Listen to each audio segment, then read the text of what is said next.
The Gruber farm, known as Hinterkaifeck, lay nestled in the Bavarian woods in the spring of 1922.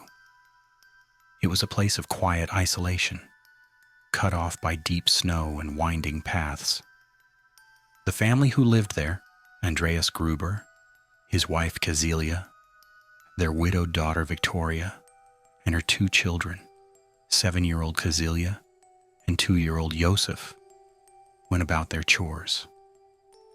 A new maid, Maria Baumgartner, had just arrived. Yet a wrongness had settled over the property weeks before. It began with small, inexplicable events. Andreas found a newspaper in the house he did not buy, a set of strange footprints pressed into the fresh snow, led from the edge of the forest to the farmhouse. They did not lead away. The family's own set of house keys stopped working. Then came the sounds.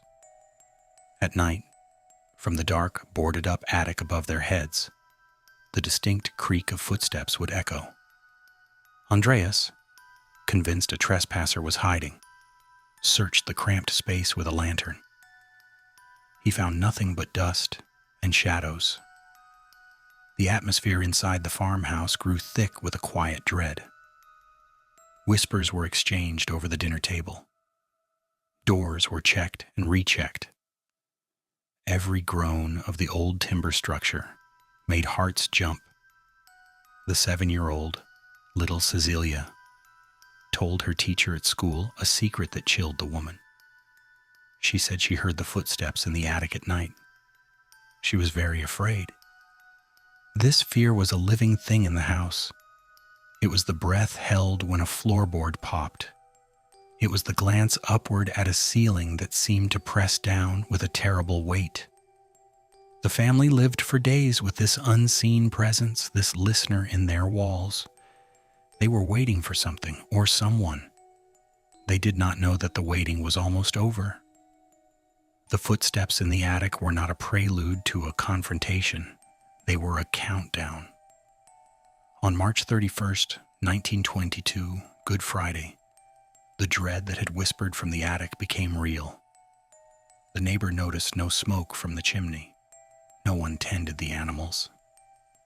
After days of anxious silence from the farm, a group of villagers forced their way inside the main house. The scene they discovered was one of unimaginable brutality. All 6 inhabitants were dead. They were found in different locations within the barn and the home, killed by a sharp, heavy tool, believed to be a mattock. Andreas and Cecilia Gruber lay in the barn. Victoria and her daughter, little Cecilia, were in a shed. Maria, the maid, was in her bedroom. The toddler, Joseph, was found beside his mother. The killer had not been in a hurry. Evidence suggested the murderer had stayed at the farm for days after the killings, feeding the cattle, eating the family's food, and living silently among the corpses. The investigation that followed was massive and flawed. Suspicion fell on many, from a former servant to Victoria's missing husband. But nothing stuck. The most haunting clue was the account of the little girl's teacher. The child's fear of the attic footsteps proved a terrifying prophecy. The police theory grew dark and specific. They believed the killer had indeed been hiding in the attic for days before the murders, listening, learning routines, and waiting for the perfect moment to strike. The family had heard their own death walking above them. The farmstead was razed to the ground, as if to erase the evil. Yet the mystery refused to be buried. With no weapon ever found and no suspect convicted, the case went cold. It left behind only chilling questions. Who could harbor such hatred? Who could move with such ghostly silence before and such monstrous calm after an act of such violence? The footsteps had stopped, but the echo would never fade. The Hinterkaifeck murders became a ghost story rooted in grim reality. For a century, the case has fascinated and horrified, a perfect, unsolvable puzzle of human malice. It is a story that makes the ordinary terrifying, the sound of a house settling, the sight of an unlocked door, the feeling of not being alone in a quiet room. Numerous theories have surfaced over the decades. Was it a deranged vagrant, a methodical stranger drawn to the isolated farm? Was it a calculated act of revenge by someone known to the family? Perhaps connected to rumors of Andreas's dark past? The possibility that the killer lived at the scene, tending to the chores while the bodies grew cold, is perhaps the most disturbing detail of all. It speaks of a chilling detachment, a monster who saw not people, but objects to be removed, and a home to be occupied.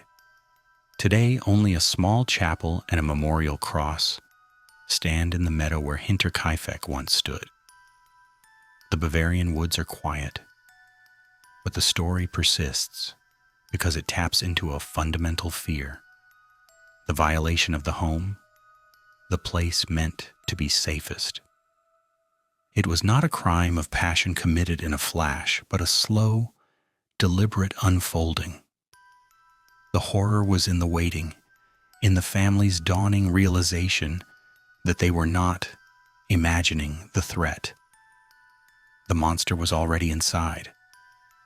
The footsteps from the attic are now an echo in history, a sound that reminds us that some doors, once open to darkness, can never truly be closed. The truth of what happened on that farm in 1922 is buried with the victims, leaving only a century of silence and a legacy of dread. For more true tales of unexplained crimes and historical horrors that will keep you questioning the shadows, remember to subscribe to the Truth Horror Stories YouTube channel. New mysteries await every week.